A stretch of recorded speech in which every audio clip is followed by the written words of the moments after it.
That was the cage imported 462, and this is the cage imported 400. It ain't got a damn gas in it. But I am. That figures. I've been up here messing around on the hill today, splitting some firewood up. Back there's a little pile, and there's a pile. I'm gonna show you on my splitter. I split some stuff by hand, but let's be real. I mean, if you've ever messed with much hardwood, you know, any kind of wood for that matter that's twisted up and got a lot of limbs in it, you know, you just sometimes they're just not splittable.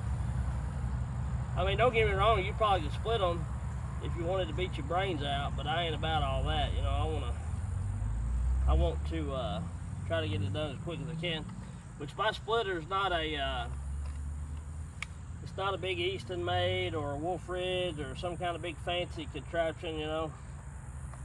But I give 75 bucks for it at the yard sale, and I've had that thing for probably 7 years or better, and maybe longer than that, maybe 8 years. And I didn't use it much last year. I split everything by hand. A lot of it blocked it down. But the other day when I was cleaning up my driveway with that red oak and white oak that I cut, all that I seen it sitting down in my carport, and I thought, I wonder if that thing will even run. That dude had said 1.5 years or better. I put gas in it, choked it, and it fired right up.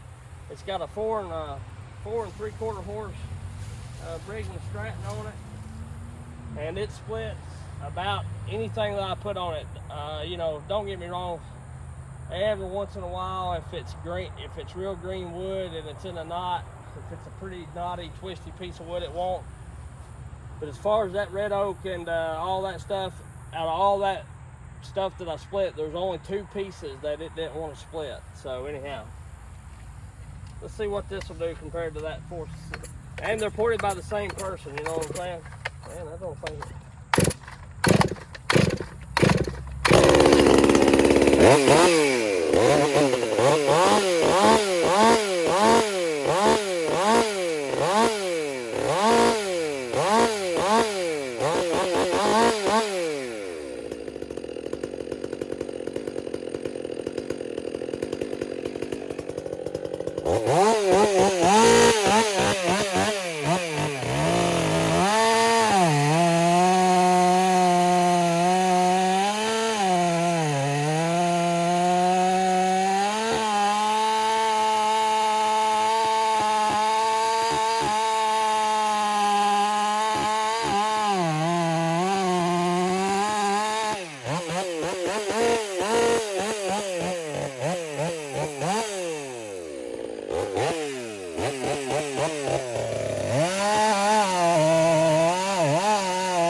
that's dry white oak.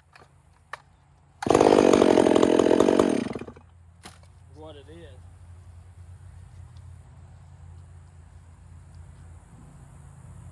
Do that 462 one more again. Don't get me wrong, the 462 does really good. What the hell's smoking on this son of a bitch?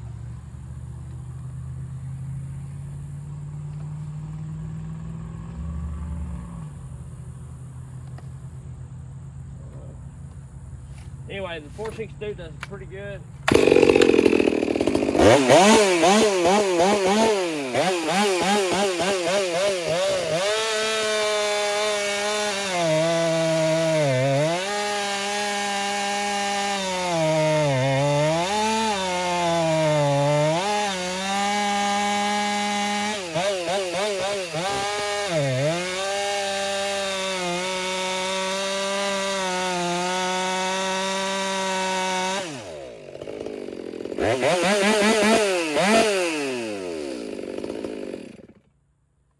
it ain't that soft, for certain.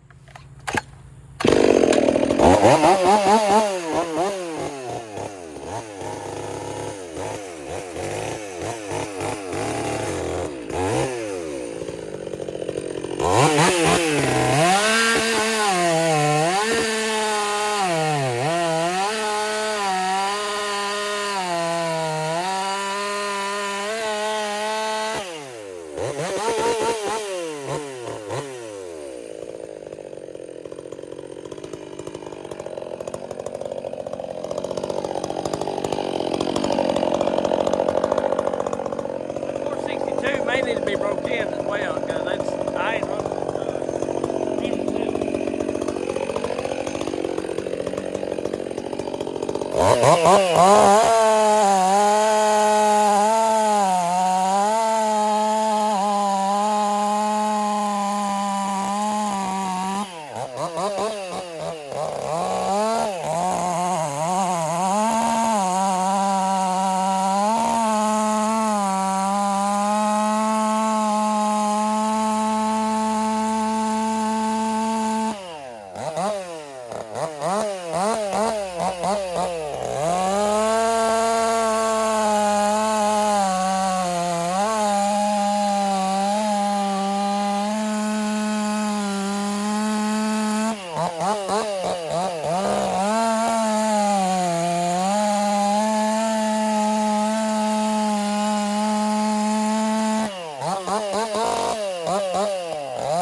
for all you that love to talk about how low your rakers and shit are. I mean, I've got them at 40 thou because I'm running a full skip chain, because that's what I run when I cut firewood. But I mean, yeah, low rakers I guess shows power or whatever, but hell, if you get them too low, it just beats you to death. So I don't understand why you'd want to run them that low. But you know, got a couple guys out there in YouTube world, and they live in a fairy tale world, I think, and they you know, they just don't understand things. But they try to spin it to where they make it look like that everybody else is the crazy ones and out to get them and all that. But really, they just twist and turn things, you know, kind of like showing that they're in Kentucky waiting on me to meet them to run a saw, and making it look like I didn't show up or want to cut when I had no idea that that was even taking place. I'll run that 400 anytime, any day. Still not going to get on it again, but just saying. I just ran it against the 462 that has had one of the lipstick jobs done, supposedly, you know, the base cut and squish cut and all that kind of jazz, you know. And it's a hot saw, don't get me wrong. It's a cutter for sure, but it just ain't that 400, son. This ain't the 400. I like it. It runs about like the 572 did. Does, or what did, like the 572 does.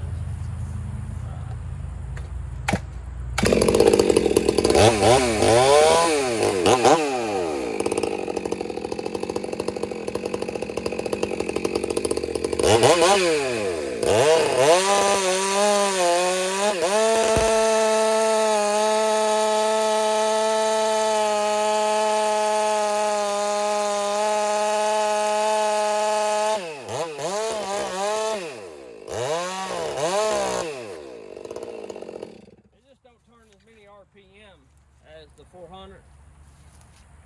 You know, anybody that's got any sense knows that smaller stalls, for the most part, turn a little more RPM because they're built more towards smaller wood, smaller bars, lemon, bucking, you know, small limbs and stuff, or smaller wood, you know, and the bigger saws, 70cc plus, are geared more towards you know, falling and bucking larger things, larger bar. So you need the torque more than you do the RPMs. And what people fail to realize is that 400 has got the RPM of a 60cc saw or more, maybe 50 cc's. You know, it's got tons of killer RPM, but it's got the torque of a 70 plus cc saw. So, you know, that's what I'm getting at. Whereas, you know, this has got torque. You know, if I was to throw a 32-inch bar on them, 3-foot bar, and cutting a 3-foot piece, that one I think would outshine that 400 for sure. But cutting in 2-foot or smaller wood, that one gets it, just due to the fact that it just turns more RPMs. And depending on the style you're cutting, you know, there's a lot of factors into it. But I'm just going to say, doing flow work and just the base gasket delete and all that, you're not going to get as much out of the saw as if you cut the base, cut the squish, and you know, all that kind of stuff. Some saws you might get, they may not need it, but very seldom. And I'm not saying you can't make a saw run better by doing just a base gasket delete, a muffler mod, and a tuned intake or whatever, which, you know, pretty much all these saws are of mine. Once you get rid of the stock filter, they're pretty much just like the new cars. They're pretty much like a cold air intake already. You know, they're pretty much like a velocity stack already. Once you take the the factory filter housing off and the factory filter and just clamp on a green weenie or a uni filter or whatever. It's pretty much like a V-stack. So I don't know why people's turning them, making V-stacks for saws that's already got pretty much a V-stack concept. It's kind of like my truck right there. The filter box and everything is out by the headlight, just kind of like a cold air intake. A cold air intake would be. It's just in a box. It's just, you know, as things get newer, they evolve into what people are souping them up to be. You know what I'm saying? That's why back in the day, I believe, you know, a lot of people didn't do machine work. They just done flow work. But them old saws, like the old McCulloughs and the Home Lights and all that, the Steel 070s and all that kind of shit, you know, they're tractors. They're low RPM, torquey saws. So, you know, when you do the flow work and raise the exhaust a little bit or whatever, it helps that saw, that type of saw, just due to the fact that it's giving it RPM. It already had the torque, it needs the RPM. Whereas these saws, you know, they got the RPM, a lot of them. They're missing some torque, you know. Like that 400's had RPMs for days, but it was missing the torque. And the same with the 572 and the 462. They got RPM, but they're missing the torque in a sense. So that's the best way that I can explain it. But anyway, this is the wood I've been cutting up. I about let this wood sit too long. It was on some of that cleanup job I did. I'm sorry I'm beating y'all around. But I've sold quite a bit of wood already. I mean, you know, I had all that stacked up. I've sold 8 face cord or whatever. And so I'm up here trying to get everything situated, which I've got a ton of wood there, you know, got a ton of wood over there still to split. I still got to do that. So here's my splitter. It's some kind of easy split. I don't know what the brand name of it is. It says Brave Easy Split. But it's got it's the only thing that sucks about it is you bend over, you know. But where does it say? Oh, yeah, see, there's the 4 3/4 horse right there. I got y'all on the stand, but I'll try to get you where you can see it.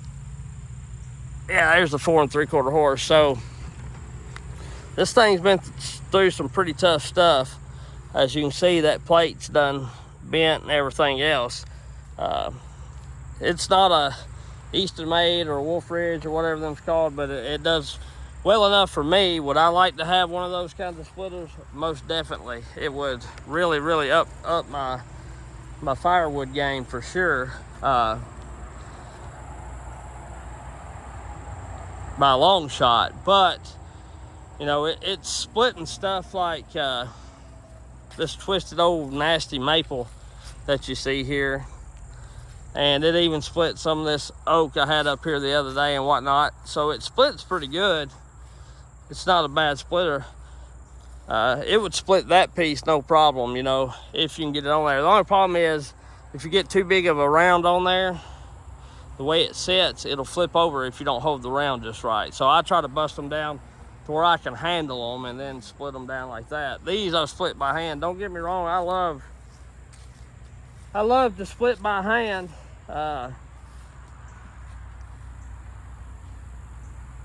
Some, you know, don't get me wrong, I enjoy it. And that Fisker splitting axe is my favorite. But also the deal is, you know, I don't want to sit here and beat my guts out either, you know. So, because even this is set for a year, probably, close to it.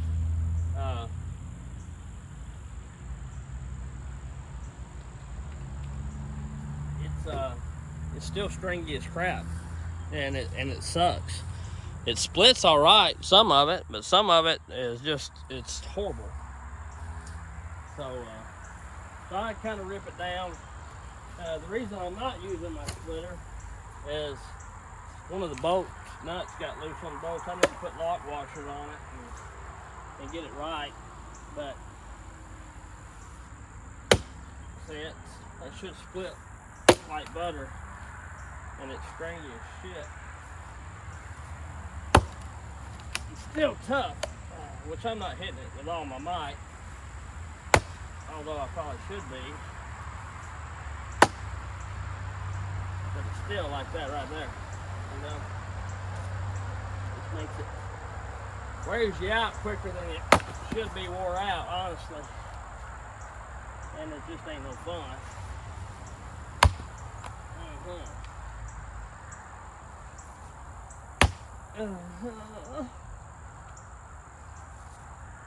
Oh, yeah.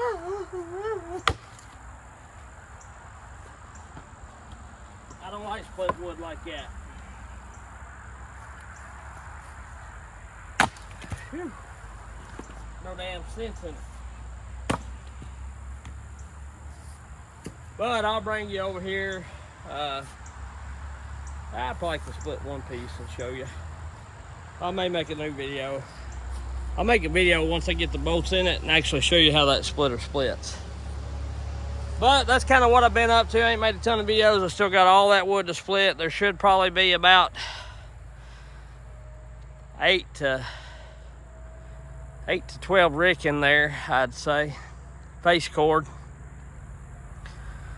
And with all this wood I got here piled out here, that's probably piles 3 and 4 foot high. I just got a ton of wood, and I got 8 rick at the house, but I've got a lot of people interested in it, a lot of people coming and getting it, and me delivering quite a bit. That's why I got my truck racked up where I can haul 4 rick. But that pine tree that fell jacked me up as far as the way my wood was stacked and how neat it was up here. In a sense, it didn't do all of it because I had a pretty good mess, don't get me wrong. But I come up here Friday and weed eat it. Best I could. I've got to go get a hickory tree that was given to me. It's already fell and they've cut quite a bit of it up. I keep meeting y'all around, and I'm gonna cut it up, load it up on the trailer, and I finally got all the shit cleaned up at the house. Everything's clean. I've got the trailer loaded down. I've got to go empty it. So